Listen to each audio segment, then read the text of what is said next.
तत्काल कुछ किया नहीं गया तो सेनापति संग्राम को शक हो जाएगा।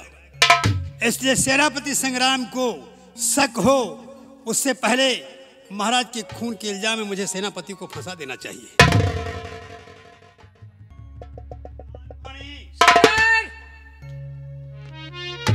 एक काम करो, सेनापति संग्राम को मेरे पास भेजो, हम उससे कुछ बात करना चाहते हैं।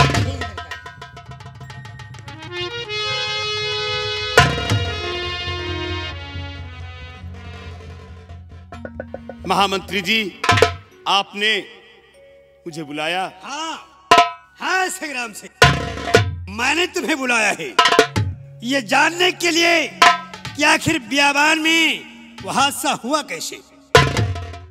अब बताओ, यहाँ तुम हो और मैं हूं, हकीकत क्या है, हकीकत से मुझे अवगत कराओ।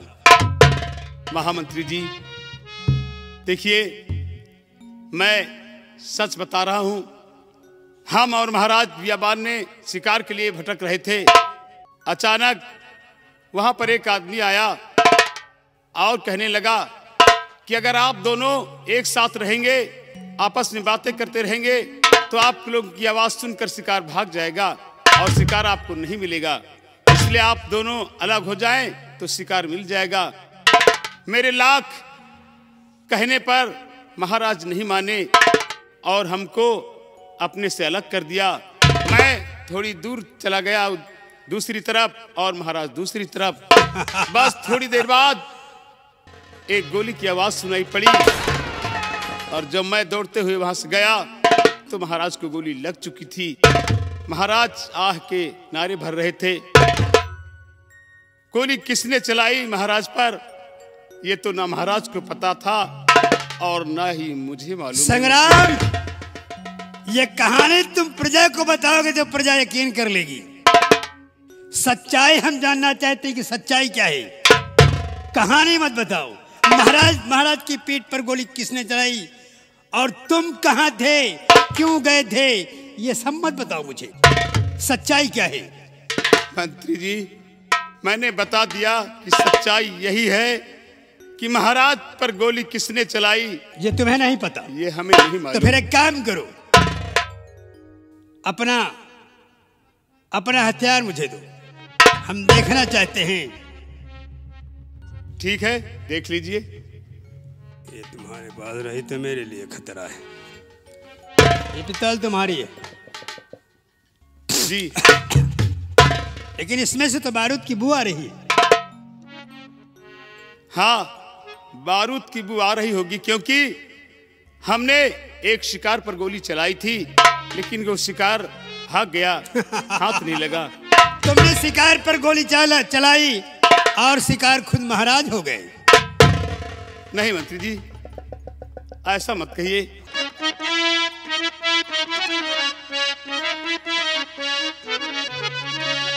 और सेनापति बतलाइए कैसे हुआ ये हादसा। सेनापति कैसे?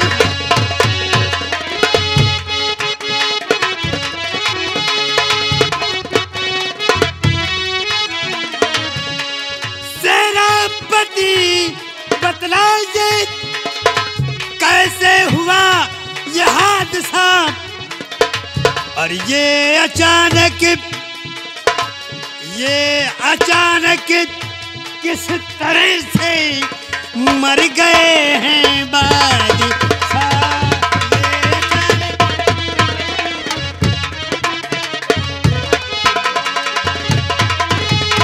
तो वार उनकी पीठ पर कैसे हुआ, कैसे हुआ, कैसे?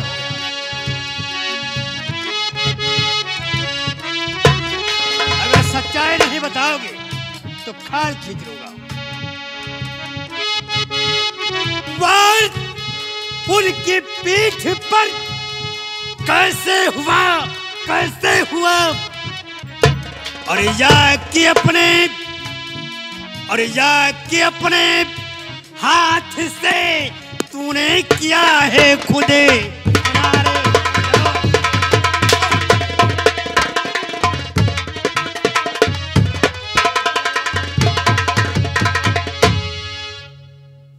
महामंत्री बोल जी, महाराज क्या आप- कत्ल क्यों किया तूने? आप नाहक मुझे सता रहे हैं और दोष एक निर्दोष पर क्यों लगाते खामखा। दोष एक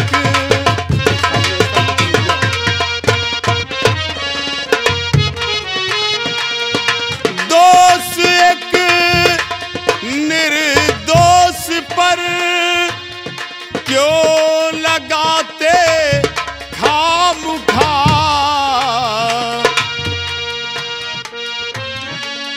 और खून हाथों से किया मैंने नए महाराज का।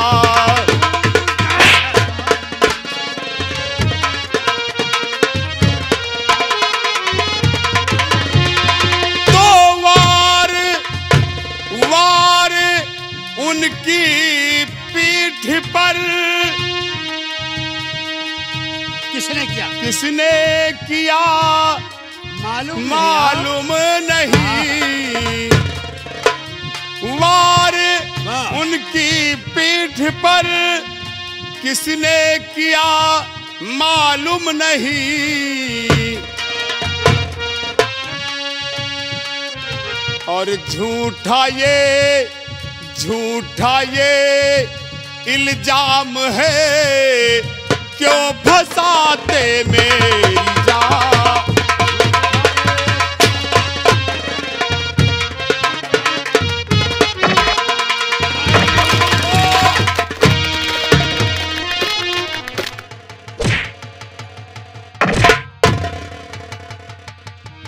और झूठी बिल्कुल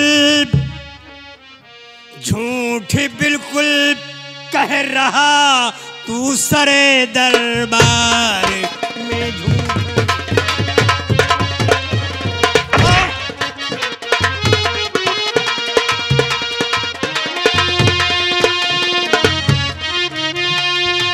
झूठ बिल्कुल कह रहा अबे तू सरे दरबार में। और तुझे सा जालिम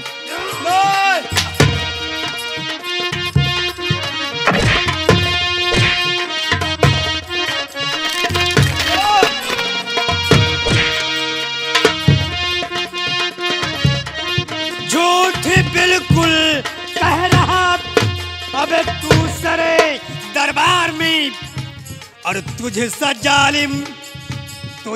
जालिम सेनापति होगा नहीं संसार मेरे। तुझे सा जालिम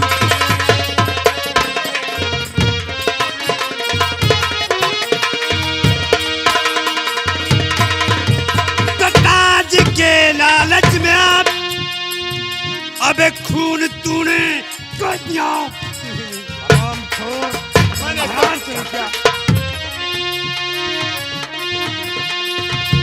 ताज के लालच में आप अबे खून तूने कर दिया। और मैं तुझे जिंदा चुना दूं कल फजर दीवार में। मैं तुझे जिंदा चुनवा दिया। और खून ना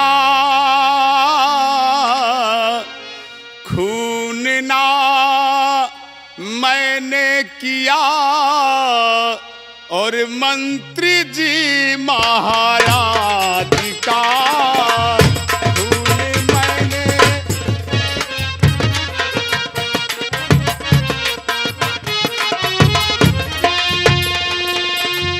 खून मैंने ना किया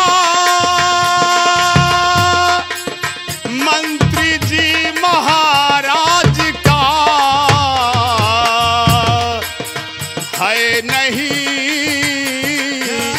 है नहीं लालच मुझे मंत्री जी तक तो ताज का। है नहीं हमने सब कुछ तो राज के लाल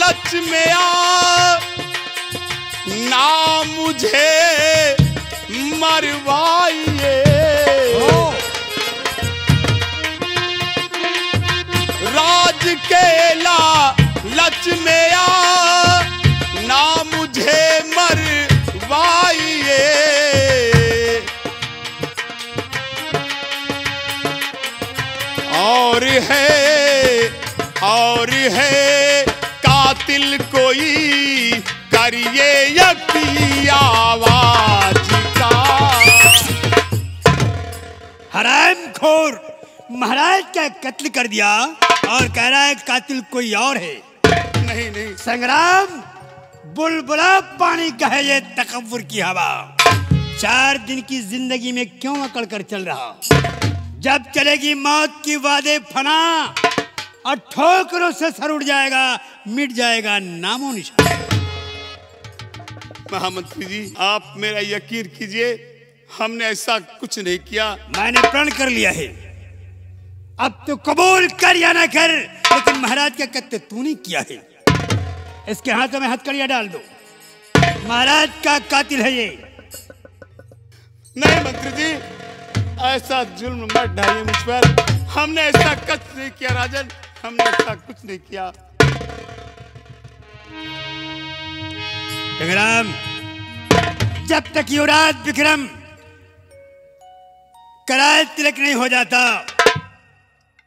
तब तक अब यहां के फैसले मैं करूंगा। और हां, तुझे कल दीवार में जिंदा चुनवा दिया जाएगा।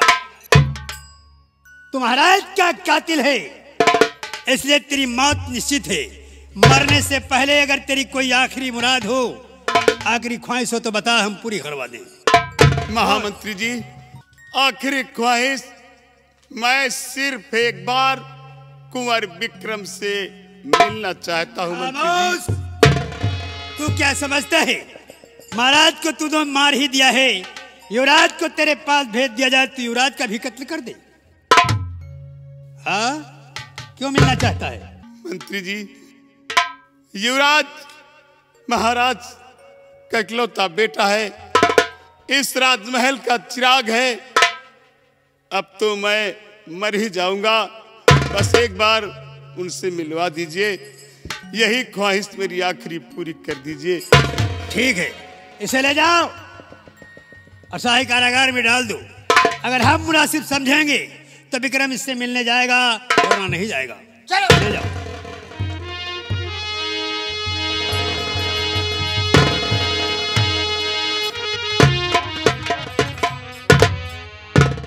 महाराज, अगर आज तुम पृथ्वी पर जीवित होते तो देखते कि मैंने अपनी तदबीर से क्या गुल खिलाया है। और अब ज्यादा दिन नहीं है, अब ज्यादा दिन वो दिन दूर नहीं है जब मैं ताज पहनकर राज सिंहासन पर बैठूंगा। बुलेट, युवराज विक्रम को बुलाओ। क्यों नहीं?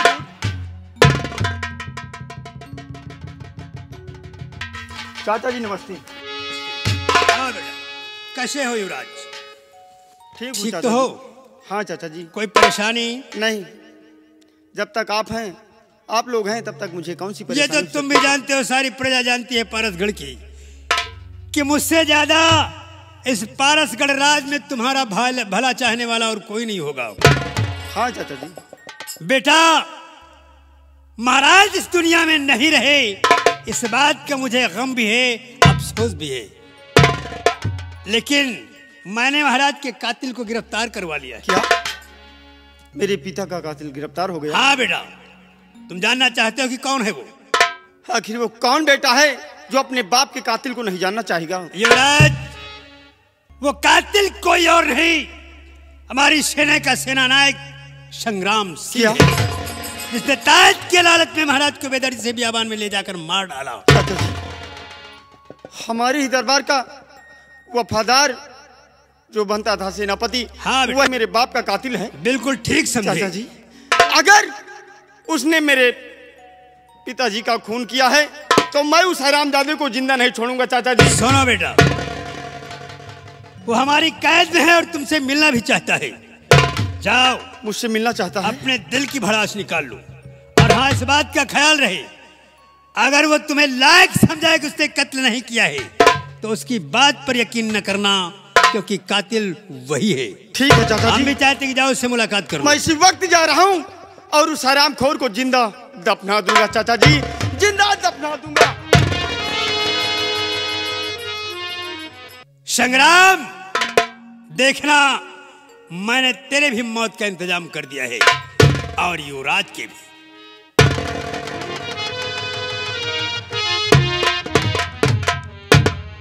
अब जाए रहे नमो बुलाट अब आओ चला जाए। अब सेनापति का गिरफ्तार करके ले गए। अब चलो आगे देखा जाए क्या होता है। हाँ, मगर चलते चलते कहना क्या है? क्या कहना भैया तुरंत कह अरे सारी की सारी सारी की सारी सारी की सारी सखिया बेचारी अब कूद परी यमुना माँ एकदम ओघारी। तो सारी सखिया जो है हाँ। रोज यमुना नहाने जाती थी। अच्छा जमुना नहाए यमुना मगर कैसे एक दिन पूरी सखिया ने सोचा कि रोज तो कपड़ा पहन पहन नहावा जात, हाँ। आज कपड़ा उतार के नहावा जाए।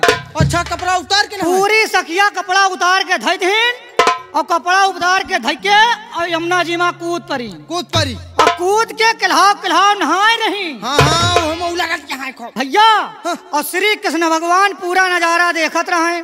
श्री कृष्ण भगवान और का नजारा देखत रहे। चुप्पे चुप्पे आए, कपड़ा उठाइन कमीज उठाइन धरिन इधर, सलवार उठाइन धरिन इधर, हाँ। दुपट्टा उठाइन धरिन इधर और 32 नंबर उठार के भर लीन जे अम्मा या बात और भर के कदम की डार पर चढ़ गए और हुए से बांसुरी बजाए रहे। का बजा रहे कह रहे का कह रहे जल्दी निकरो देखी, हाँ। जल्दी निकरो देखी। एक सखी के नजर पड़ गई। हाँ। कहीं हे सखी कहीं हे बहिनी वही देखो कृष्ण भगवान कपड़ा लेके चढ़ गए, कदम की डार में बैठे। हो का कहीं हे भगवान कपड़ा दे दियो।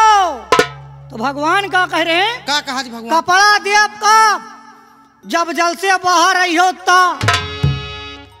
अब जानता है मेहररुवन का हाल। हाँ भाई बुद्धि काम न करे और वही मजामा रहे पुरान का पत्ता। हाँ पुरान का पत्ता तूरिन एक लगाइन आगे, हाँ एक लगाइन पाछे ये बात और निकर के आए के लिए लगा के हंस खड़ी हो गई। फिर हुमा से कहा कह रही का कह रहे भगवान कपड़ा दे दियो, भगवान कपड़ा दे दियो। तो भगवान कहीं कपड़ा दे का जब हाथ जोड़ी होता। अब हाथ जोड़ा तो पत्ता सा गिरा था। हाँ भाई सुटरूम देखा इसीलिए कहना क्या है सारी की सारी सखिया बेचारी अब कूद परी यमुना माँ एकदम ओघारी। अब पाछे से कान्हा मार के झपट्टा कदम पर टांग दी। टांग दे हाँ कदम पर टांग दीन लहंगा दुपट्टा कदम पर टांग दी। लहंगा दुपट्टा कदम पर टांग दे